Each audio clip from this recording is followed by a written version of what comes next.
여러분 안녕하십니까? CTV 뉴스 박은결입니다. 연일 이어지는 무더위에 많이 지치셨죠?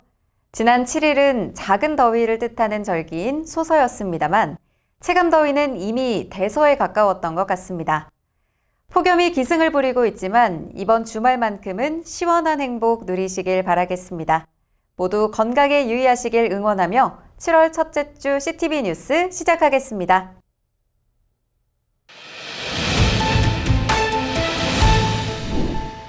첫 뉴스는 재판 관련 소식입니다. 총회 특별재판국이 제8차 전체회의를 개최하고 이리노회 북일교회 관련 백시문 씨의 상소와 이능규 씨의 재재심 청구를 주요 안건으로 다뤘습니다. 특별재판국은 지난 회의에서 기각 결정을 내린 백시문 씨의 상소건에 대한 판결문을 확정했습니다. 백 씨는 북일교회 김정문 씨 외 25인의 고소로 인한 이리노회 재판국의 이진 목사 면직 판결에 절차상 실수가 있었다고 주장해왔습니다. 그러나 특별재판국은 백 씨의 주장에 근거가 없다고 판단했습니다. 주요 기각 사유로는 두 차례에 걸친 출석 요구에 불응한 점, 상회인 특별재판국의 판결이 진행 중임에도 불구하고 사법기관에 가처분을 제기한 점, 그리고 백 씨가 서울중앙지방법원에 제출한 가처분 신청이 이미 각하된 점 등입니다. 한편 특별재판국은 북일교회 이진 목사의 면직 판결과 관련해 총회 임원회의 협조를 구하기로 했습니다. 특별재판국은 현재 총회 홈페이지에 게시된 총회 행정 및 분쟁 해결 시행령이 공표되어 시행하고 있는 것인지 헌법과 상충되는 부분을 검토하기 위한 것인지에 대한 사실 확인을 요청키로 했습니다. 시행령에는 특별재판국의 시행세칙과는 맞지 않는 예심 판결을 다루고 있기 때문입니다. 우리가 총회장님께 올려드리는 걸로 결의를 좀 해주셨으면 좋겠습니다.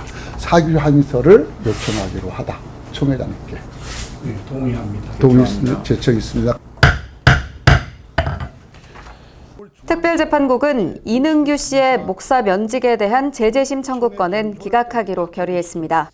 다만 이 씨에 대한 산선호회 재판국의 처리 과정에서 피고로서 일부 억울한 면이 있었음을 판결문에 명시하기로 했습니다. 특별재판국은 8월 12일 제9차 전체회의를 끝으로 이번 회기의 활동을 마무리할 계획입니다.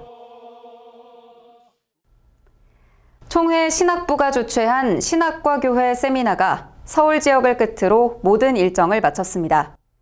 이번 세미나는 한국교회의 위기를 진단하고 개혁주의 신학에 기반한 해법을 모색했는데요. 짧지만 의미 있는 여정을 통해 교회에 필요한 신학적 성찰과 방향을 제시했습니다. 정원희 기자가 보도합니다. 또 이 신학부의 모든 일들이 단회적으로 끝나는 것이 아니라 내년에도, 후년에도 계속 지속되면서 총회 신학의 정체성과 그 기조를 분명히 해갈 수 있기를 간절히 바라겠습니다. 이번 회기 신학부 지역별 신학 세미나는 한국교회 문제를 진단하고 개혁주의 교회론에 기초해 목회 현장에 적용할 수 있는 대안을 제시하고자 마련됐습니다. 마지막 세미나의 첫 강의는 죽산 박형룡 박사의 교회론이었습니다. 전 총신대 교수 김길성 목사는 박 박사의 저서인 박형룡 박사 조직신학을 통해 성경적 바른 교회를 세우기 위한 필수적인 주제들을 다뤘습니다. 교회의 의무인 예배와 기도를 강조하고 교회의 기원, 장로교회의 원리 등을 자세히 짚었습니다. 예배 중에서도 말씀 사역이 얼마나 중요한지, 교회 교육의 방향을 정할 때 하나님 중심, 말씀 중심에 나선 성경 중심, 교회 중심 세 가지. 저도 지금도 그렇게. 두 번째 강의는 대신대 임종구 교수가 진행했습니다. 임 교수는 한국교회의 통찰과 전망을 주제로 장로교단의 태동과 분열, 그리고 합동의 과정에서 근간이 된 신학을 분석함으로써 교단 신학의 정체성이 타 장로교단과 어떤 차이가 있는지를 분석했습니다. 또한 강의의 상당 부분을 여성 강도권과 동성애, 주일 임직식 허용 문제 등에 할애해 눈길을 끌었습니다. 특히 여성 강도권 부여를 신학적, 헌법적 문제로 지적해 여성 목사 안수를 반대하는 성토의 분위기를 자아냈습니다. 강도사 고시를 치고 나면요, 교단은 사실상 여자 목사를 막을 방법이 없습니다. 여러분, 강도사 고시 자체가 목사 양성 과정입니다. 신학부는 세미나 후 실행위원회를 열고 총회로부터 위임받은 신학 안건들의 연구 경과를 논의했습니다. 사랑침례교회 정동수 씨와 왕해제정의 저자 김미진 씨 등의 이단성 조사와 발달장애인을 위한 세례지침 마련의 건 등 8개의 위임 안건을 속히 마무리하기로 했습니다. CTV 뉴스 정원입니다. 총회 구제부가 제13차 임원회를 열고 총회에 도움이 필요한 교회와 목회자들을 위한 구체적인 지원 방안을 논의했습니다. 이날 회의에서는 총회 산불 TF로부터 위임받은 경북 지역 산불 피해 복구 지원을 포함해 일반 구제와 특별 구제 대상에 대한 심도 있는 검토가 이뤄졌습니다. 구제부가 경제적 어려움과 질병으로 고통받는 목회자 및 긴급한 도움이 필요한 교회들을 위해 총 6,800만 원의 구제비 집행을 결의했습니다. 구제부는 31개 교회의 목회자들을 일반 구제 대상자로 최종 선정했습니다. 이들은 모두 생활고와 병환으로 어려움을 겪고 있으며 병의 경중과 시급성을 고려해 최대 200만 원까지 차등 지급할 예정입니다. 특별구제로는 교회와 사택수리가 시급한 한미듬교회, 하도교회, 벌가교회에 수리비가 지급되며 지난 9월 경북노회가 청원했던 양목평안교회와 성산교회에도 공사비가 지원됩니다. 이번 구제금 지원은 일반구제 5,100만 원과 특별구제 1,700만 원으로 집행합니다. 아울러 구제부는 어려움에 처한 교회와 기관들을 순회하기로 결의하고 7월 2일 화재로 예배당이 전소된 구리 세음교회를 찾아 피해 규모와 지원 방안 등을 살폈습니다.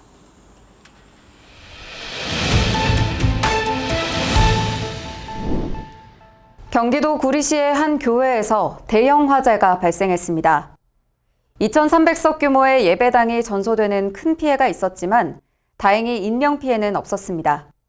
불길 속에서도 교인들은 믿음으로 마음을 모으고 복구를 위한 걸음을 시작하고 있습니다. 김희돈 기자가 보도합니다.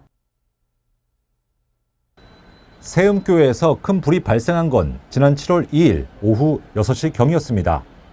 불이 빠르게 번지며 4층 본당 예배실과 지붕을 전소시켰지만 다행히 인명피해는 없었습니다. 화재는 아직 정확한 원인은 밝혀지지 않았지만은 저희가 보기에는 전기 누전으로 된 것 같고요. 천막 지붕과 4층 본당만 전소가 됐습니다. 감사하게 화재가 3층, 2층, 1층 그 아래쪽으로 내려가질 않았어요. 그래서 화재 규모에 비해 주변 피해가 거의 없었던 터라 교회는 기적과도 같다며 감사를 표했습니다.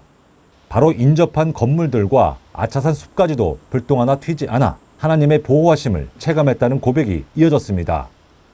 화재 다음 날 교인들은 이른 아침부터 교회에 모여 기도하며 서로를 격려했습니다. 복구와 회복을 위한 한마음 다짐도 자연스럽게 가졌습니다. 세움교회는 주일 예배를 차질 없이 드리는 것이 가장 큰 바람입니다.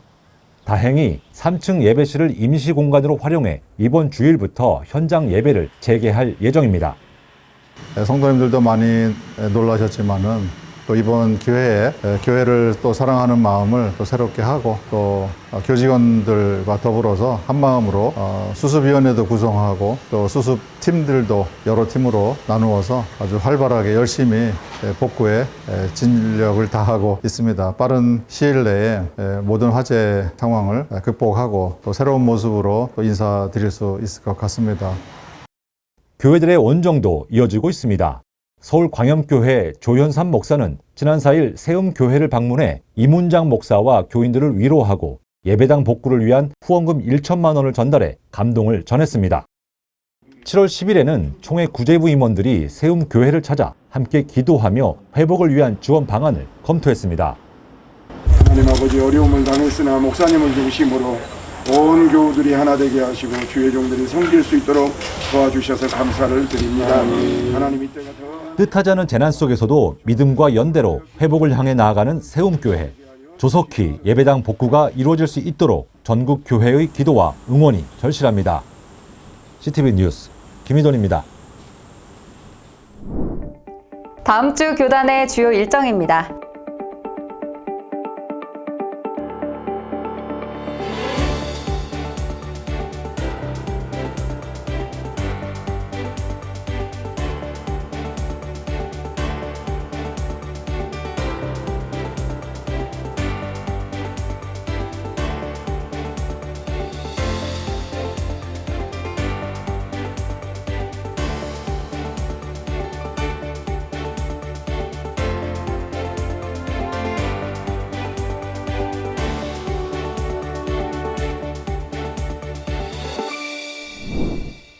앞서 보도해드린 세음교회 화재처럼 여름철에도 화재 사고는 빈번히 발생하고 있습니다. 한국소방청에 따르면 한 해 동안 발생하는 화재 사건 중 여름철 화재가 20%를 차지한다고 하는데요. 주요 원인은 냉방기기 과다 사용으로 인한 전기 과열과 누전이라고 합니다. 올해도 폭염이 이어지고 있는데요. 냉방기기 활용이 필수적이긴 하지만 주기적인 환기와 실내 온도를 낮춰주는 식물 활용 등 자연식 냉방법을 함께 고려해 보시는 것도 대안이 될 수 있다고 합니다. 작은 실천이 큰 사고를 막을 수 있다는 사실을 기억하면서 올 여름도 안전하고 시원하게 보내시길 바랍니다. 이상으로 CTV 뉴스를 마칩니다. 다음 주에는 더욱 반가운 소식으로 돌아오겠습니다. 고맙습니다.